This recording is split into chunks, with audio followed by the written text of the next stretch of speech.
Hi, everyone. This is Charles Hoskinson broadcasting live from warm, sunny Colorado. Always warm, always sunny, sometimes Colorado. Today is October 18th, 2023.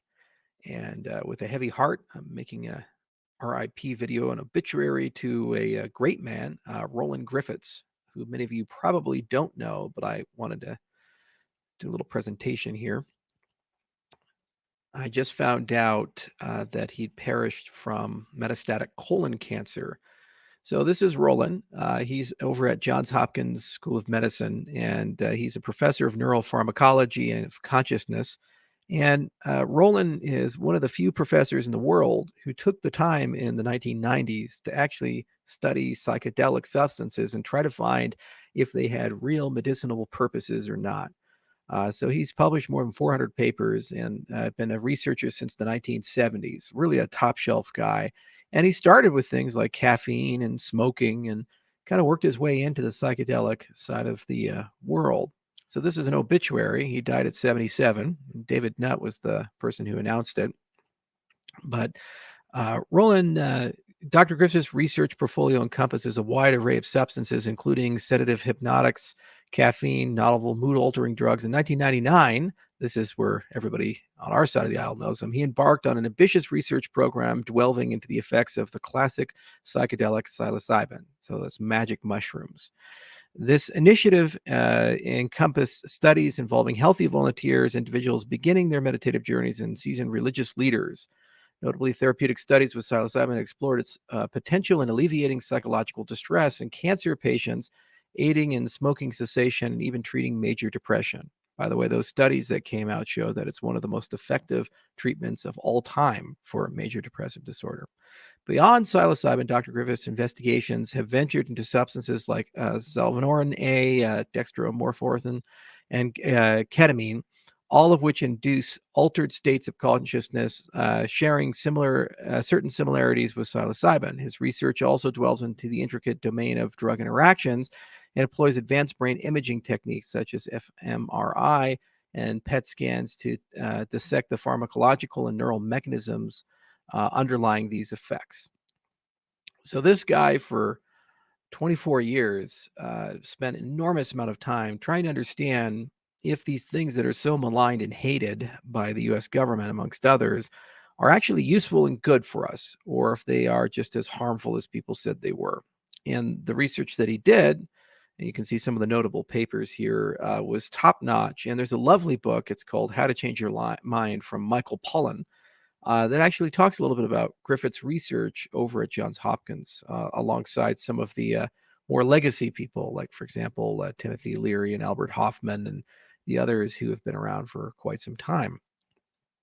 Many of you know that I'm a big supporter of the use of psychedelics in the treatment of mental illness and also for people to help sort their lives through.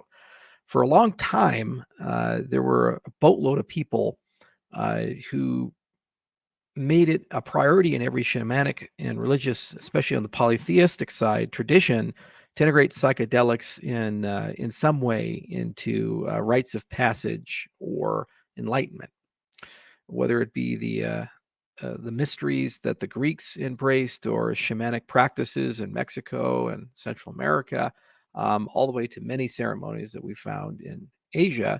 This has just been the mainstay of the human experience for thousands of years. For some reason, in the 19th and 20th century, 20th in particular, we decided in the Western world to make this a taboo.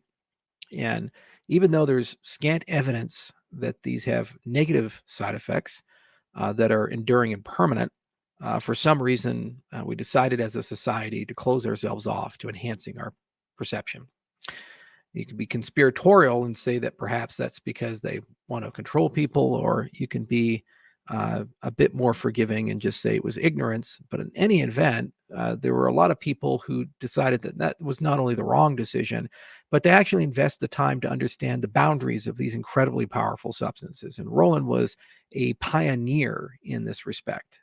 He devoted 2.5 decades towards not only understanding them, but trying to figure out how do you create protocols that you can give to physicians and clinicians and use that in the practice of trying to resolve addiction, post-traumatic stress disorder, depression, and a litany of other psychological conditions that catastrophically harm people's lives and take the joy out of their lives.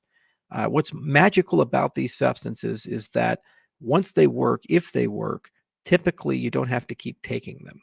So they're curative as opposed to a treatment. And that's what Pollan outlines in his book. And these were the things that Griffiths and others like him were trying to figure out. We live in a society and an age of mental illness. Tens of millions of Americans suffer from some mental illness. They have some psychological problem, and it greatly diminishes the joy of life and their interactions with other people. And this is not getting better. It continues to get worse, and it's being exacerbated by the nature of our tools and technology and how society is structured. And then globally, it manifests itself in bad leadership, sociopathic corporations, wars, and ultimately people living less than satisfying existences. Any substance, technique, or ability we have to use to help people find enlightenment, clarity, and purpose, meaning in life is a good thing. Might not be for everybody, but it is a tool and a broader set of tools that people can use. And some people have faith traditions. Some people have deep-rooted philosophies. Some people meditate every day.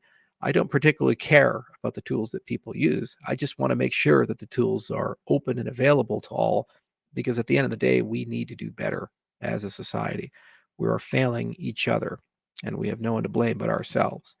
So every now and then you have somebody who's a beacon of hope who not only does the hard work of figuring out how good these tools actually are and where and when to use them, but also trying to evangelize the understanding of them so that others know how to use them and it can be passed on from generation to generation.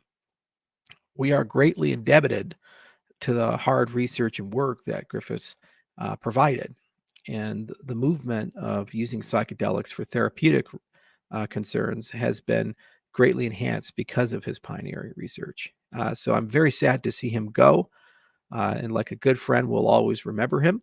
And I really hope that the research continues and people pick up the flag and finish what he started. There will be a day when in the United States these substances get rescheduled. There's already discussions about MDMA and psilocybin being rescheduled from Schedule 1 to 3, and it will happen within the next 5 or 10 years, most likely. And there will be a day that this becomes a standard technique that people use to help people improve themselves and resolve conditions that they have. And my hope is that we can look at the dark times of the 20th century and write it off as yet another failed experiment where it didn't work out so well, and embrace what we started when we discovered these substances. So thanks for all you did. And my condolences to the family and to all of his friends. But we'll remember the work and we'll keep the work going. Till next time, cheers.